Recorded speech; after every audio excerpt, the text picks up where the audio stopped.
नमस्कार, मैं हूं कुमार अनिल। डॉक्टर भीमराव अंबेडकर की पुस्तक बुद्ध और उनका धम्म, इसकी 59वीं कड़ी लेके मैं आपके सामने उपस्थित हूं। हम लोग देखते हैं एक बड़ा सवाल हमारे इर्द गिर्द रहता है कि आदमी की पहचान कैसे करें, कि वो सच्चा है या झूठा है, असली है या नकली है।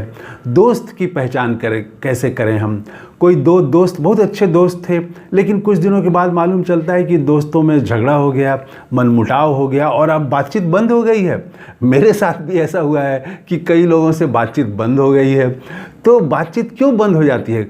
कुछ साल पहले तक हिंदू और मुस्लिम बहुत सारे दोस्त थे, लेकिन हाल के दिनों में ये पिछले खास करके इस दौर में देखा गया है कि बहुत सारे हिंदू मुस्लिम दोस्त अलग हो गए। तो वो क्यों अलग हो गए?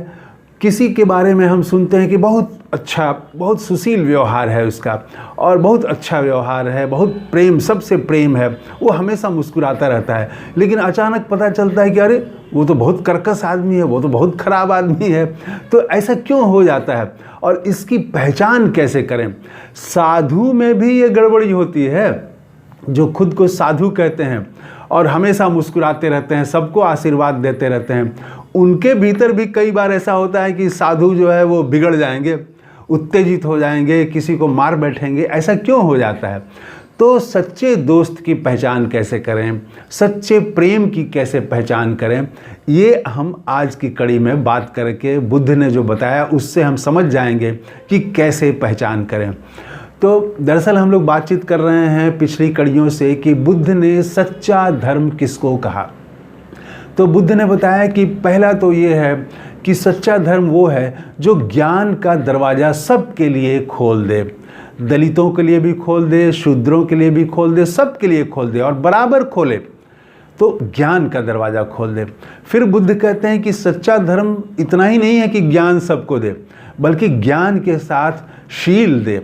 अगर शील नहीं है, अगर उसमें नैतिक आचरण नहीं है, तो वो सारा ज्ञान जो है वो खतरनाक हो सकता है, वो दुनिया को बर्बाद कर दे सकता है उसका ज्ञान जो है। तो कहते हैं कि शील जरूरी है और जो शील सिखाए वो सच्चा धर्म है। फिर उन्होंने कहा, बुद्ध ने कहा कि ज्ञान भी हो गया, ज्ञान के साथ शील होना चाहिए, शील के साथ करुणा होनी चाहिए, तभी वो सच्चा धर्म है। वो सच्चा धर्म करुणा सिखाता है। कोई गरीब है, पीड़ित है, पिछली कड़ी में हम लोगों ने देखा कि कैसे एक बहुत दुर्गंध देने वाला एक भिखारी था, उसकी कैसे बुद्ध ने सेवा की और तब पृथ्वी हिल गई थी। तो मैंने पिछली कड़ी में बताया कि पृथ्वी आखिर क्यों हिल गई। तो उसके पहले तक जो अध्यात्म था, जो धर्म की दुनिया थी, उसमें करुणा नहीं था, उसमें सिर्फ ज्ञान की बातें थी। ज्ञानी होना, पंडित होना, आत्मज्ञान की बात करना। पहली दफ़ा बुद्ध ने करुणा की बात की कि दूसरे की सेवा करो। कोई गरीब है, कोई पीड़ित है, बीमार है, कुष्ठ रोगी है, उसकी सेवा करो। ये करुणा जो है, उन्होंने कहा कि ये धर्म का प्रमुख अंग होता है। तो इसीलिए पृथ्वी हिली थी, क्योंकि वो उन्होंने एक नई बात की थी अध्यात्म के दुनिया में, उससे पहले किसी ने नहीं की थी। आज हम बात करेंगे कि ज्ञान भी हो गया, शील भी हो गया, करुणा भी हो गया। अब बुद्ध ने कहा कि मैत्री को उन्होंने सबसे ज़्यादा महत्व दिया है कि मैत्री। अब मैत्री जो है वो कैसी मैत्री हो?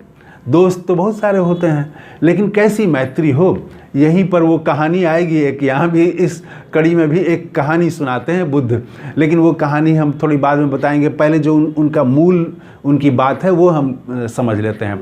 तो बुद्ध ने 3 उदाहरण दिए हैं। पहला उदाहरण उन्होंने दिया कि आप पृथ्वी में कुआं खोदते हैं, गड्ढा करते हैं, क्या पृथ्वी विरोध करती है? तो पृथ्वी विरोध नहीं करती है। सबने कहा नहीं करती है पृथ्वी विरोध। तो दूसरा उन्होंने पूछा कि आप 1000 रंग ले लें, तरह तरह के रंग ले लें, और आप आकाश में अगर चित्र बनाना चाहें तो क्या चित्र बना सकते हैं? तो सबने कहा कि नहीं बना सकते हैं। फिर उन्होंने कहा कि आप मशाल ले लें, जलती हुई मशाल, और आप गंगा नदी में आप जाएं, गंगा नदी को जलाने के लिए आप कूद जाएं, 100,000 मशाल लेके कूद जाएं, तो क्या गंगा नदी जल जाएगी? उसका पानी जल जाएगा? तो सबने कहा कि नहीं। तो ऐसा क्यों होता है? तो बुद्ध ने बताया कि पृथ्वी जो है वो जब आप गड्ढा करते हैं, जब आप खोदते हैं, कुदाल चलाते हैं, खंती चलाते हैं आप, तो वो प्रतिवाद नहीं करती है, उसको आघात नहीं लगता है, वो आघात महसूस ही नहीं करती है। आप जितना भी आघात करें वो आघात को महसूस नहीं करती है। फिर उन्होंने कहा है कि आकाश में आप कोई चित्र नहीं बना सकते क्योंकि उसमें काला धब्बा नहीं है। आप कोई भी आप उस पर आरोप लगाना चाहें वो नहीं लगेगा क्योंकि उसमें कोई काला धब्बा है नहीं। और तीसरा, गंगा का जो जल है वो बहुत शीतल है, बहुत ही शीतल है। आप जितना भी आग ले जाएं, क्रोध ले जाएं, वो अपनी शीतलता में सबको समाहित कर लेती है गंगा।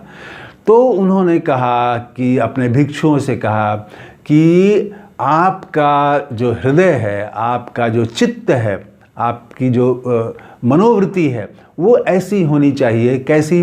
पृथ्वी के समान होनी चाहिए कि कोई अगर आपको अपमान करे, आपका कोई अगर गलत बात बोले, उग्र हो जाए आपके प्रति, आपसे वो जिरह करने लगे, बेवजह जिरह करने लगे, आपको छोटा दिखाने में लग जाए, तब भी आप पृथ्वी की तरह जो है वो आघात को आप महसूस ही मत करिए। आप उसको, उस अपमान को अपमान के रूप में मत लीजिए, आप पृथ्वी की तरह हो जाइए। फिर उन्होंने कहा कि आकाश की तरह चित्त को बनाइए जिसमें कोई काला धब्बा नहीं रहना चाहिए। और फिर उन्होंने कहा कि गंगा के जल की तरह अपने चित्त को शीतल बनाइए। अब वो कहानी की बात आती है कि बुद्ध ने, अब ये तो थ्योरी थी, ये सूत्र था, तो सूत्र को आम लोग तो सूत्रों को कैसे समझेंगे? तो कहानियों के जरिए बुद्ध जो है वो सूत्रों को विस्तारित करते हैं ताकि आम लोग, कम जो जानकार हैं, वो भी आसानी से समझ जाएं। तो एक कहानी सुनाते हैं, कहानी बड़ी रोचक है। हुआ ये कि बुद्ध श्रावस्ती में थे और श्रावस्ती में एक बहुत संपन्न महिला थी, बहुत धनी महिला थी और उसकी बहुत ख्याति थी। ख्याति इस बात के लिए थी कि वो बहुत सुंदर थी, वो बहुत सुशील थी और वो बहुत सबसे मुस्कुरा के बात करती थी, सबसे हंस के बात करती थी, बहुत सौम्य थी, बहुत सुविचारित थी, उसके अच्छे विचार थे। तो इसलिए वो पूरी ख्याति थी उसकी, पूरे नगर में लोग जानते थे, लोग सबसे मुस्कुरा के बात करना। उसके यहाँ एक नौकरानी भी काम करती थी। नौकरानी ने एक दिन सोचा कि क्या मेरी मालकिन जो है सचमुच में सबके प्रति इतना प्रेम रखती हैं, मैत्री रखती हैं, मैत्री मतलब प्रेम, तो सबके प्रति प्रेम भाव रखती हैं। तो उसने सोचा कि अच्छा, उसके दिमाग में एक खुराफात सूझी कि उसने अच्छा कहा कि मैं परीक्षा लेती हूँ। फिर वो क्या था कि वो नौकरानी भी बहुत ड्यूटीफुल थी, बहुत ही एकदम अपने काम के प्रति सजग, हर काम को एकदम समय से निपटा देती थी। उसके मन में इसलिए ख्याल आया कि मैं इतना मेहनत करती हूँ, सुबह 4 बजे उठ जाती हूँ और 4 बजे से लेके देर रात तक काम करती हूँ और कोई भी ऐसा काम छूटता नहीं है, मालकिन के बोलने से पहले वो काम मैं निपटा देती हूँ। तो वो कहीं मैं इतनी अच्छी तरह से काम करती हूँ अपना काम, इसकी वजह से तो मालकिन का ये रूप नहीं है, तो क्या वजह है? तो उसने सोचा कि अच्छा, ये पहचान, ये जो कहते हैं कि इनके मन में कोई क्रोध नहीं है, तो पहचान करते हैं कि क्या सचमुच में ये प्रेम से भरी हुई हैं, क्रोध नहीं है। तो उसने क्या किया, परीक्षा लेने के लिए बड़ा सिंपल वे लिया, उसने एक सिंपल तरीका लिया कि एक दिन वो क्या की कि देर से उठी तो मालकिन जो थी बहुत सुंदर, सौम्य और सुशील, जिसकी ख्याति थी कि बहुत मुस्कुरा के बोलती हैं, वो हमेशा मुस्कुराती रहती हैं। तो वो मालकिन जो थी वो जब देर से उठी तो मालकिन बिगड़ी कि अभी तक सो रही हो। तो वो फिर उठी, नहीं मालकिन थोड़ी देर हो गई। दूसरे दिन वो और देर तक सोती रही तो मालकिन थोड़ा और उग्र हो गई कि अरे ये क्या है, रोज़ रोज़ की तुम आदत बना ली हो। इस तरह से वो पूरा एकदम उसकी त्योरियाँ चढ़ गई, भौएं चढ़ गई, एकदम चेहरे पर उत्तेजना आ गई, क्रोध तो आ गया। दूसरे दिन ही वो नौकरानी ने क्या किया कि तीसरे दिन भी वो सोई रह गई और देर तक सोई रह गई। सूरज उग गया, सोई हुई है। अब तो मालकिन बहुत ही बिगड़ गई और उसने झकझोर के एकदम नौकरानी को उठाया कि उठ, अभी तक सो रही है। तो उसने तो कहा कि कहाँ, कुछ तो देर हुआ नहीं है, अभी तो मैं, क्या हो गया? तो इतने में वो ऐसा जो वो बोली, कोई माफ़ी नहीं मांगी, कुछ नहीं की, तो वो और ज़्यादा गुस्सा हो गई और उसने सांकल उठा के मार दिया उसके सिर पर। सांकल नए ज़माने के जो कम उम्र वाले हैं हो सकता है वो नहीं समझते हो। पुराने ज़माने के दरवाज़ों में पीछे से बंद करने के लिए एक कड़ी हुआ करती थी, तो उसको सांकड़ भी बोलते हैं या सांकल बोलते हैं।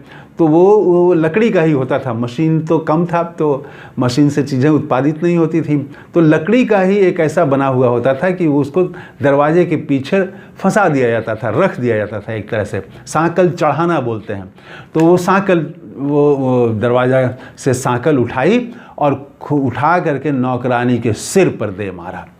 अब तो नौकरानी का सिर फट गया, खून बहने लगा। अब नौकरानी जो है वो रोते हुए घर से बाहर निकल आई।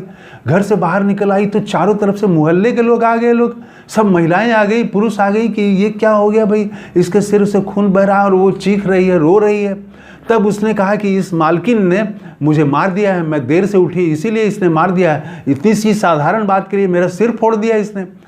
अब तो जिस महिला की ख्याति थी सुशील और सुंदर और बहुत ही मैत्री और मुस्कुरा के सबसे बात करने वाली के महिला के रूप में थी, अब उसकी ख्याति इसी एक घटना से बहुत ही कर्कश, बदसूरत और वो क्रोधी महिला के रूप में हो गई कि ये बहुत क्रोध है इसके भीतर में। उसकी छवि बदल गई। इस कहानी के ज़रिए बुद्ध ने बताया अपने भिक्षुओं को, वो ये बताया कि अगर तुम जाते हो तो लोगों से बात करते हो, गृहस्थों से, तो गृहस्थ से मैत्रीपूर्वक इसलिए व्यवहार मत करो कि वो तुमको कपड़ा देगा, वो तुमको भोजन देगा। नहीं, वो अगर भोजन नहीं भी दे, तुमको कपड़ा नहीं भी दे, तो भी मैत्री भाव रखना है। तो मैत्री का उन्होंने कहा कि स्वार्थ में मैत्री, ये मैत्री को उन्होंने खंडित किया, कहा कि ये मैत्री नहीं है सही मैत्री।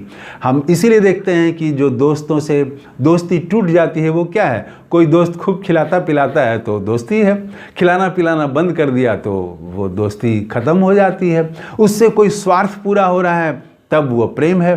तो ये जो मैत्री भाव है वो घर में भी है, परिवार में भी है, समाज में भी है, वो प्रेम में भी है, स्त्री पुरुष के भी प्रेम में है, दोस्तों के भी प्रेम में है। तो वो प्रेम अगर स्वार्थ में है तो बुद्ध ने कहा कि वो मैत्री नहीं, वो पृथ्वी वाली मैत्री हो, वो गंगा वाली मैत्री हो, वो आकाश वाली मैत्री हो। ऐसा तुम अपने चित्त को बनाओ कि तुमको कोई आघात भी पहुंचा दे, झूठ भी तुमसे बोल दे, धोखा भी दे दे, तब भी उसके प्रति तुम मैत्री का भाव रखो। कोई नफ़रत की बात कर रहा हो तब भी तुम मोहब्बत की ही बात करो उससे। नफ़रत को नफ़रत से मत काटो, नफ़रत को मोहब्बत से काटो। तो वो धीरे धीरे तुम्हारी जो मैत्री है सामने वाले को, तुम्हारे दोस्त को एक दिन बदल के रख देगी। तो बुद्ध ने ये कहा कि मैत्री जो सिखाए, सच्चा मैत्री सिखाए। बड़ा बड़ा आप लगाए हुए हैं, तिलक लगाए हुए हैं, ये लगाए हुए हैं, और आप चंदा दे रहे हैं, खूब मोटी रकम दे रहे हैं चंदा में, तो सारे लोग मोहल्ले वाले आपकी बहुत प्रेम कर रहे हैं आपसे। आप चंदा देना बंद कर दें तो लोग, या आप चंदा दे भी इसीलिए रहे हैं कि लोग मेरा सम्मान करें, तो ये भी गलत है। लोग आपसे मैत्री बनाए रखें और इसीलिए आप चंदा दे रहे हैं। स्वार्थ के लिए कोई भी जो दोस्ती की जाती है, मैत्री की जाती है, वो प्रेम है, वो स्वार्थ पर टिका हुआ, वो सही नहीं है। वो निस्वार्थ होना चाहिए, पृथ्वी के समान होना चाहिए कि कोई तुमको अगर गाली भी दे दे, अपशब्द भी कहे, तो भी तुम मुस्कुराते रहो, तो भी क्रोध मत करो।